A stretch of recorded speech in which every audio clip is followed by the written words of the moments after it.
on, folks, and welcome to Four Corners of the Galley. I'm your host, PBO, and you're joining me on another edition of our TV binging. Well, what are we binging? Well, each week, I'm going to recap and break down each individual episodes of the brand new FX show, the Mayans MC. That's right, the motorcycle crew.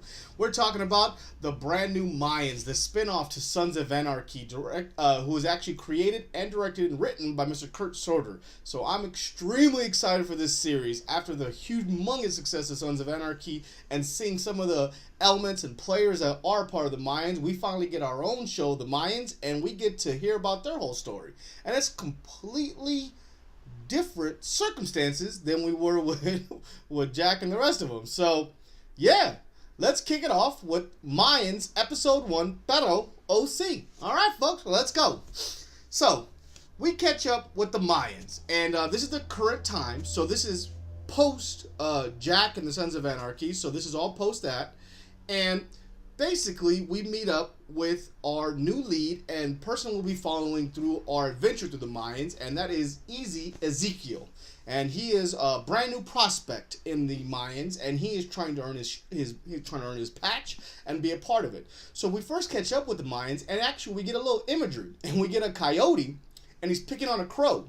And I don't know if you guys know, but the Sons of Anarchy, they call themselves the Crows. So it's kind of like the coyote picking at the dead crows, and the crows are dead. And it even gives you the imagery of the actual Mayan prospect running over the crow, kind of like, yeah, their time is over. The Mayans' time is to rise. I kind of like that imagery. I really did. So this individual that we're following is actually Easy.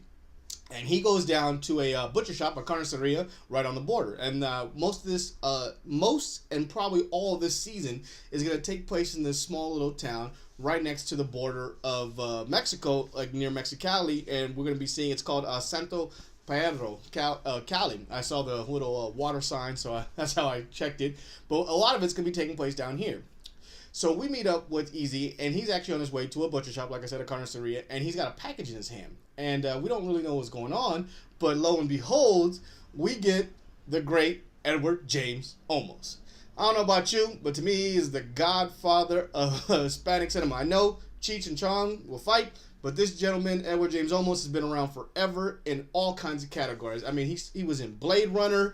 This is freaking Stand and Deliver, American Me. I mean, he was even Selena's dad. I mean, I don't know how much more you can get. Me Familia. This dude is the man. Edward James Olmos has been around, and he is always fantastic. So I'm very happy and excited to see that he's actually playing the father of Easy. And he's also the father of Angel, who we'll meet in a little bit. So he's actually meeting with his father, and they're actually discussing like poetry and books and different things of that nature. And he drops off a package. We have no idea what's going on, but you know, we get to meet his father, who's played by Edward James Olmos, and he kind of goes about his day. So at the same time, you have the Mayans talking about Easy, their new prospect, and if things are going on. So what we come to find out is we get a little back history of Easy. So he kind of rolls up to the school, and I guess it's his old high school, and it kicks to a flashback, and it goes 8 years earlier. And right then and there, he's got a Stanford sweater on. So he's an educated person. He's very smart and highly intelligent. He's going back to his school to meet up with his girlfriend, who was not his ex-girlfriend, but his girlfriend at the time, and he goes to see her at school. So you're like, oh, okay, see his girlfriend, and he's having memories of that. What we find out even more is that he's actually been locked up in prison this whole time because he killed a cop. And what the Mayans are speaking at the beginning is, they say that the cop was dirty and he's all clear. That's what we are to think. What we find out from Easy and what we see in the flashbacks is that, you know, he went to jail for killing a cop and he was there. While he was in jail, they show a nice little clip of him and his girlfriend in jail. She comes to confront him because he's been completely ignoring her. And she's asking why, and he's like, look, I'm facing 20. I don't want to do this. This is also 8 years prior, so this is probably right after the events of whenever he saw her, something crazy popped off, and he got thrown in jail. So he's like, look, I'm facing 20. I don't know what I'm supposed to do. We can't have a life. I'm not going to be around to help you, and this is not really going to work. So she gets pissed off and is just beyond furious and doesn't care, and then slides him a baby picture at the ultrasound, and to really trigger him, and he just starts flipping out. And right then and there, we get our first little throw in kind of wasted moment, if you ask me, of Sons of Anarchy, and we have Gemma who's at the jail. And if I was to kind of put what they're thinking about, I'm thinking this is when they were all in prison together. We're talking Jack, Opie, even I can't think of his name right now, who plays the president, when they're all in there, and this is when Opie's about to die, because I remember he gets killed in prison. I'm thinking this is time, I could be completely wrong, but they just throw in a little Gemma cameo. Obviously, this is Kurt Sutter's wife, Katie Seagal, so I can see why she's the cameo that we get at the beginning.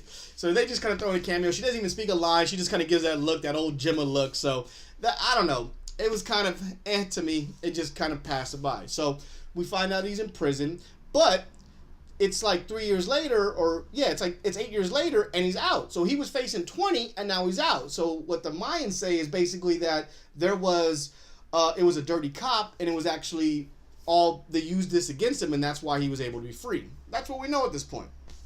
So we catch back up with them, and he's driving over to them to meet up with this thing. And at this point, the Mayans are packing and putting cocaine in prom dresses and different things, and they're about to go on a run. They're doing a run for the cartel, and they're going to be bodyguards for this run, and they're going to be transporting these dresses. I'm assuming to Vegas is I think where they're going. It seems they're on the road to Vegas, and I think this is exactly where all this is going. They could be passing through Vegas, but they're going to be running protection. So their first mission of the whole thing is them running protection for the cartel on a truck and basically tracking it. So the prospect gets brought in, and he gets to join in on this run. Great. So now we get to be on our first run. So automatically we kick off to start the season, and we get to go on a run. Now, I will admit the events that happened, they just kind of, it could have been a little better the way it came off. It came off it was a little choppy. It seemed a little choppy. I just didn't understand how the Mayans didn't see all the trucks pulling up, and why didn't they drive up. I don't know. No big deal. But basically, the Mayans are protecting this truck, and this truck gets hit midway through their run, and these gentlemen run up on it, two big old trucks, and they basically hit the truck. They knock it over, they get it off road, they flip it over, they got one of the main guys of the Mayans, Galley, and they got a gun to his mouth, and they're about to take this guy out if they don't get their stuff and leave. So the Mayans put their guns down, let them leave. The prospect actually comes through and saves one of the drivers that's inside the truck and does good, but they lost their load, and they're going to have to answer to the cartel, and that's never good. So definitely we already get our first crazy incident, and then we get our first basically conflict that the Mayans are going to have to solve, and that's what's going to kick off this whole episode. So the Mayans come back. They come back home, and they come back, and they have to tell basically Miguel, who's the leader of the cartel, that they lost a package. Well, Miguel, he's not really happy with it. He's like, basically, you guys are responsible because you were my protection. I hired for it, so you guys are going to need to find it. Well, I guess Ezekiel is got a photographic memory, because he remembers a tattoo that he sees on one of the guys that are robbing the place, and I think it says TTB, which I'm assuming is some sort of thing, but I guess it connects to some Samoan game that they created for this that's located somewhere else. So Miguel, the cartel guy's like, I don't really care, just get this done. But when he leaves, the prospect's standing there, and the president turns around and clocks him. Basically like, keep your place, boy. I don't know why you're speaking out. Kind of a great scene, because unlike where we were with Jack, he was already an established leader and a big guy in the Sons. We're meeting a guy fresh into the Mayans who's on the outside and is experiencing it like we're experiencing it, where we get to see everything from the outside, because we don't really get to see the inner working. So I like that. So he gets checked, he gets put in line, and he has to go by his thing. The Southern California charter actually calls in to the Northern California charter of Mayans, and we get to meet up with the president that we know, that we've seen in Sons of Anarchy, Marcus, and his whole crew rolls in to the Mayan Southern California charter, which is cool. You get to see that they're also in a looks like a mechanic shop converted with a house and a bunch of things, and it's got all these kind of false walls. Kind of has the same kind of feel that Sons does, just Sons of Anarchy does, just a little different. And they have this big group meeting. The prospect finally meets all these guys, and he thinks he's all cool. He walks up, and Marcus hands him his keys and is like, detail it, and there better not be a speck on it when I'm done. And like I said, he's a prospect, so he wasn't let into the cool meeting, and he had to sit outside. So he gets to reflect while they go inside. So they go inside, and basically find out that Marcus and the president of the Southern California charter of the Mayans are cousins, and they need to work out a plan to get back these drugs without, losing life or really exposing themselves on a lot of things. So they're trying to figure out a plan to, confront the Samoans and get back what's theirs for the cartel so they can resolve these issues. So the president of the Southern California Charter asked Marcus for basically a little backup, and you don't really care what he is. And he goes, yeah, I'll make sure I get a call into him. He's okay, no problem. So they set up a big old thing. They come to find out that this leader of this gang, a Samoan leader, it takes place in a cemetery. He basically holds up in a cemetery. So they decide that they're just going to confront him on his home turf.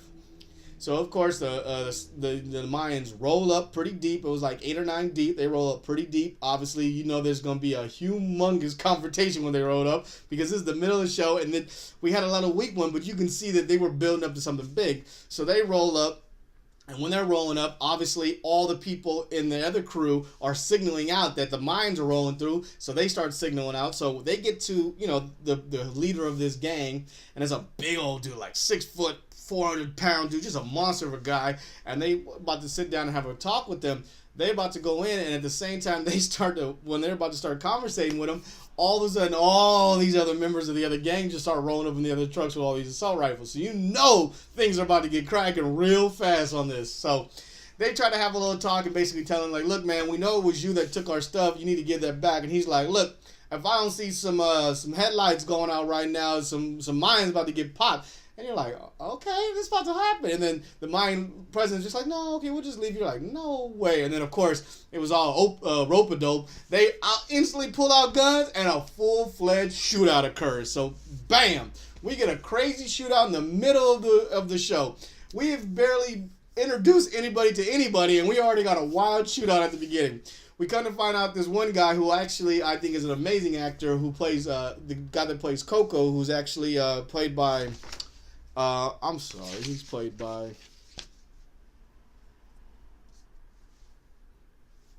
So, we get to meet this guy named Coco, who's actually a sharpshooter, and he's played by Richard Cabrera, who I really love from Southland and End of Watch. I think is hilarious, so I think this is actually going to be my favorite character of the Mayans, kind of like how much I like Juice, a part of Sons of Anarchy. I always like one of the side guys that always seems to be the funny and wisecracker and get into things, so I definitely know that Coco is going to be the one for me. But he also has got a special talent. He's a sharpshooter, and man, he's taking out people one by one with his sharpshooting skills. He almost takes out the leader, but they tell him, he's like, hey man, what are you doing? He's like, my bad. He shoots him in the ear and really messes him up.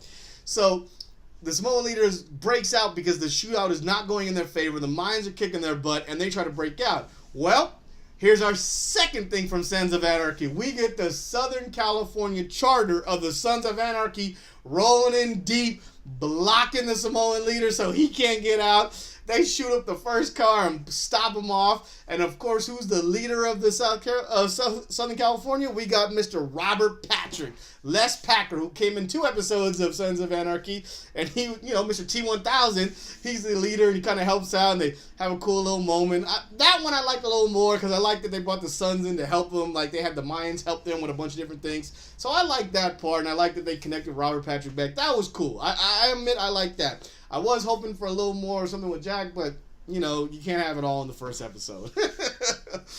So they successfully get the big man, and they take him back to the cartel leader. And this is when things start getting wild. So Miguel, the cartel leader, of course, he needs answers. So he starts questioning the Samoan leader about what's going on. And he's like, look, we were paid by this woman. He's like, who is this woman? I don't know. Well, it comes to find out they were paid by these rebels. I guess these rebels who are the lost children of the cartel, who the cartel have taken out, who have ruined their lives and their families, I guess has banded together and is now single-handedly taking out the cartel. And they hired the Samoans to jack one of the cartel's shipment. So they're getting in real deep. And you can see that Miguel was a little shaken by what he hears. So he ends up cutting off the big man's arm. He bleeds out to death and just falls down, and and he's gone. Well, of course, being the prospect, Easy's got to do cleanup duty. But at the same time, it's like the Mayans are in these 2 little groups. And the main 2 little groups there are is you got Easy's bigger brother, Angel, who's actually basically kind of like the older statements of them, and he's got Galley and Coco with them, and he also wants to bring around his brother. And you're like, what does he want to bring around? Well, you come to find out. So they actually have these really dope ways of getting back underneath the border. So they have all these different little secret passageways to get into tunnels to take them across the border to Mexico. So they wrap up the body and take the body down to Mexico, take the body into the tunnels and drag them across the border to Mexico because they're gonna go bury him. But they go up to this mountain and they're all getting out, and Easy goes, "Hey, you want me to get the body?" He's like, "Nah, man, you leave there. Just come with us." So you're like, where the heck are they going? So they take a nice long walk and journey up there. And what do you find out? Something that I kind of hinted, that I was thinking about in the middle, and I was like, wait a second, Easy starting to put this together. I'm starting to see this too. Come to find out that Angel is working against his own crew, his own president of the Mayans, and is actually working with the rebels and the young kids and working with them to systematically take out the cartel. Basically, the president's made a promise to Miguel, who's the cartel guy's father, and was committed to him. And once he passed, Miguel took over, and Miguel is running him ragged and using him and abusing the Mayans, and Angel's sick of it. He doesn't want anything to do with it. He wants to get clear of all this. So he has gotten Coco and Galley together to use them to help remove the cartel, or systematically go after the cartel and take them away from the Mayans, so the Mayans don't have to deal with them whatsoever. So that was a big ol' shocking piece. Another humongous piece that happens right before they go is, you see that Easy at the beginning takes a package to his father. Well, another gentleman shows up and asks for some flank steak from Edward James Olmos, Easy's father, and he goes, "Oh, I got some steak for you." He takes that same package and wraps it up in some meat. When the gentleman opens up his wallet, you see DEA on his wallet when he gives him change. He also leaves him a note and says, "We need to meet tonight." So there you go. The reason Easy got out of jail is because he cut a deal with the DEA to go after the cartel also, and the president of the Mayans, and take them out. Easy wants his life back and just wants to get away from it all. But when he comes to find out that his brother Angel is actually working with the rebels to try to take out the cartel this way, I feel like now he's got conflict in his mind. Because in one way, he's trying to help the DEA and do something, and he doesn't want to hurt his brother. But his brother is trying to be on the inside and sneak it out. And I fully believe this is going to be the big conflict of this whole entire first season, is Easy going back and forth between the DEA and trying to give him a little bit of information but keep him at bay, while also trying to help his brother out and really still be a part of this Mayans. So this has definitely got a lot of different layers to this whole thing. Oh, and by the way, Easy's ex-girlfriend, who he sees slightly, for a quick second he recognizes her, come to find out, she is now married to Miguel, the freaking cartel leader. Oh man, just another wrinkle. And it doesn't look like she has a little baby or daughter, or a little boy. So she definitely either had an abortion and gave that kid away, and she has a new little baby, and this is 8 years later. So this is definitely going to be crazy. You can already see that some sort of weird love triangle is going to cause all kinds of problems for Easy, and I wouldn't be shocked if he's the one who personally kills Miguel or causes some bigger rift in this whole cartel and Mayans working together. I mean, this thing can go a whole lot of directions, and they leave it very open for that Easy can go a lot of different directions. He can either help out the DEA and try to get his life clear. He can either help out Angel and do right, or is he going to get caught back up in his ex-girlfriend and try to go and be messing around with the whole cartel's boss's wife and the whole deal? I mean, man, we got a whole lot to think about. But this first episode was more about just reintroducing us to the whole entire Mayans and their charter down here, introducing us to Easy, all the different complexities and different levels that Easy has, and man, I will admit it was a little slow first episode. There was some good stuff and I really like the start. I like the way they're showing us. There's a lot going on. So this show can go a lot of different ways, and there's a lot of different angles to it. I'm excited. I feel like the season's going to be really intense. It's definitely going to build up. Probably get about 2 or 3 more episodes. I'd say 2 more episodes of like a lot of table setting, putting people in places, getting things ready. And then I feel like mid-season we're really going to crank off into some really crazy stuff. So there you go, folks. There is my episode 1 breakdown recap of Perro, OC, the Mayans MC. Come back and join me next Thursday, folks. We break down episode 2. All right. Until next time, guys. Good night, Ted.